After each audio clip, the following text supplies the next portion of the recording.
Mr. Evans 5 asked, how do you get to the point where you feel comfortable with your pension plan and leave it to do its thing?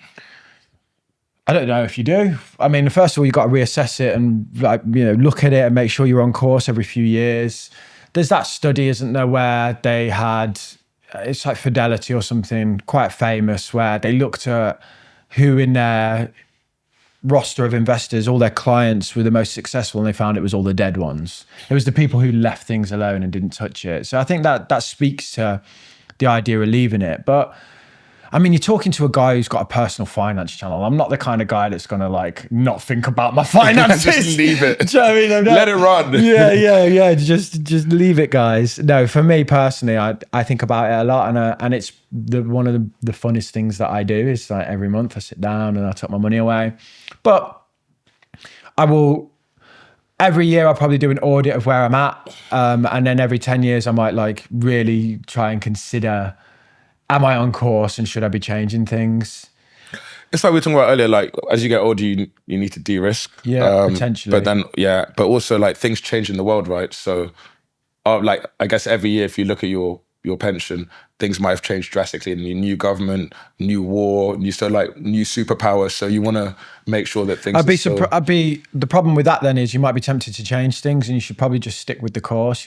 I just buy a global index fund because I think hopefully it smooths out a lot of those problems. Obviously, we might now be entering a period over the next 10 years where we expect lower returns from the American market. That's what I was thinking. So for example, if someone's fully invested in America in their pension, they might want to look at diversifying or might look at a global fund or something because things change over the next 5 to 10 years. Yeah, well, I mean, the argument is America could keep going. I do think personally, for me, I would rather a global exposure because I still get the benefit of America. But let's be blunt here. If America starts to stutter, my global index is going to underperform as well compared to in the past. But I think, what we're trying to do is beat inflation. That's the main aim here.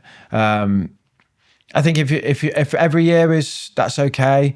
But I mean, was he saying he tinkers? No, he just said naughty little tinker. Feel comfortable with your pension plan and leave it to do its thing. Do you ever feel comfortable with your pension plan? I'm not comfortable right now, mate. These chairs are horrible. So, I think, I don't have a good answer there because I think it's the life's work, isn't it? It's your life's work. I do think, though, that you need to trust the process and just stay committed. And, you can't get at your pension anyway, so you kind of got to ride the ride, haven't you? Yeah. I just try and get as much money in as I possibly can and keep it global. Crap answer. Sorry for it, mate, but you're speaking to the wrong crowd here. asking us how we can stop thinking about finances when all I do is think about finance. Never stop thinking about it. Watch our content 24/7. I've got a big personal finance question for you. Perhaps the biggest one. When can you retire? Really, this question is impossible to answer without doing a bit of digging into the specifics. And it's not something that I can answer for you because, unfortunately, I'm not your qualified financial advisor. So what we've started doing is working with financial advisors that we like who can help people who want an answer to that question. You'll recognise some of them from being on the podcast.